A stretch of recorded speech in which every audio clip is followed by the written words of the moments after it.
So Jim, the contract signed. How does it feel to be leading the under-21s into the next European qualification campaign next year?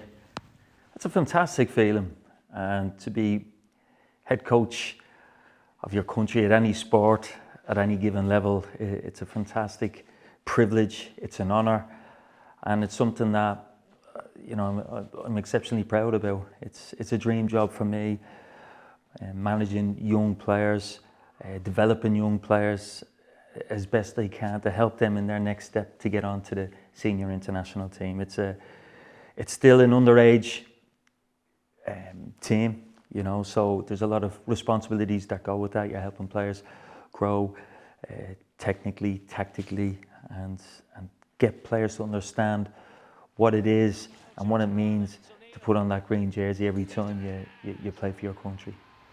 Was it helpful for you to get this deal sorted ahead of the next campaign, the fresh start for 2023, looking at and preparing now for the next campaign? Yeah, look, I was confident that I'd get an extension on my contract, and I knew before the June window that negotiations were about to start. So, for me, it got me also thinking ahead for the next campaign. We've a lot of exciting talent coming through, and to be given responsibility of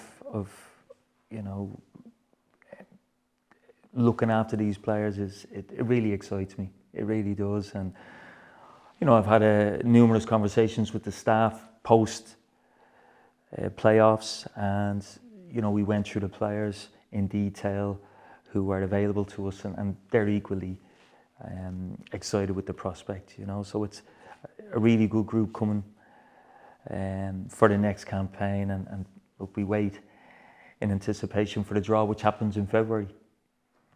You mentioned there the responsibility you have in developing players. It seems to be something that's second nature to you, right? Domestically, when you started out in your career, right the way through to international football.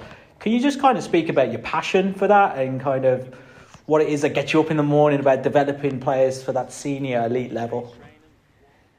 Yeah, look, I was a professional footballer for a number of years, and then obviously you come, to the end of that, and it was always, okay, what am I going to do next? And, I got involved with coaching grassroots teams, and I think there it sort of struck a chord that I'm enjoying this, but I want to get better.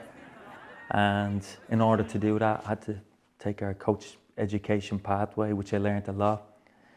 And one thing presented itself to another in terms of teams, where I was fortunate enough, I got a little taste of it as Shamrock Rovers caretaker manager for a number of weeks, and that opened my eyes to management. It opened my eyes to the gaps that needed to be bridged, my blind spots, and it's something that I worked exceptionally hard to do, and then eventually I got a pro license. But in the meantime, I always needed to better myself on the grass, and I was fortunate enough. I worked beside Alan Reynolds for a short period of time at Waterford. I also, with Bray Wanderers Academy, throughout my pro license, I helped put on sessions and develop myself that way. And I've no shame in certainly working at grassroots level, which I really enjoyed, helping players at an extremely young age develop. So I was fortunate enough to, with regards to the FAI, that I was involved in the emerging talent programs for quite a number of years, which you got to see players just before they went in and played with the Irish under-15s team. So working in different centres across the country, whether it was South Dublin, North Dublin, or down in Bunclody, I got to work beside exceptional coaches and see them and learn from them and how they work with players at that age. So, that's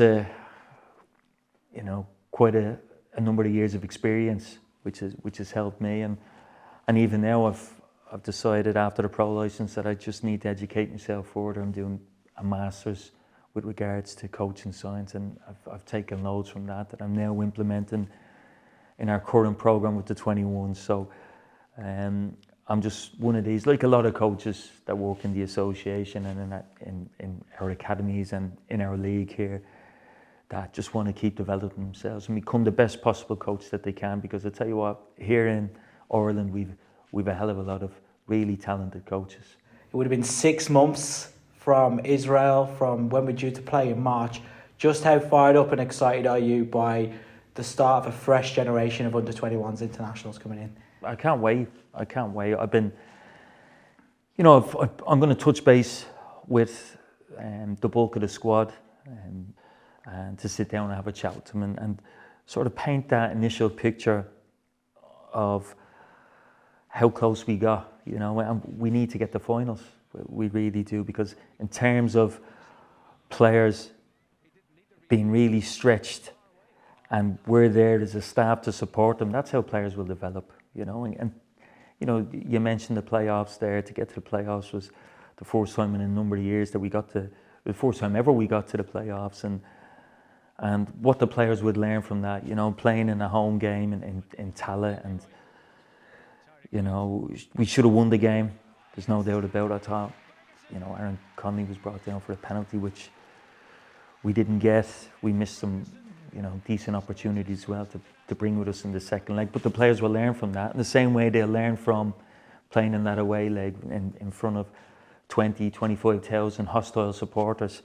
And then the game going into penalties is another learning curve for the players, and that will help them. That will, you know, prepare them for, you know, their clubs, and it'll also prepare them when they make that step up to the senior international team. So, you know, there's been a lot of water under the bridge since the playoff games, but, you know, I've been evaluating how that particular camp went, and us as a staff, you know, we're always looking to improve. You can't be telling players, look, you need to do this and do that to improve if you're not going to do it yourself. So I'm big on that, and I think that's important because, you know, I'm excited with this new group that are coming in. We've a lot of exciting, talented players, and with the draw being made in February, it's going to be exciting to see who we're up against. And in preparation to that, we'll have some good games in March. We're looking for 2 friendly games in March, and then June we'll travel to Spain and hopefully play in a tournament there that should set us up nicely for the start of the campaign in September.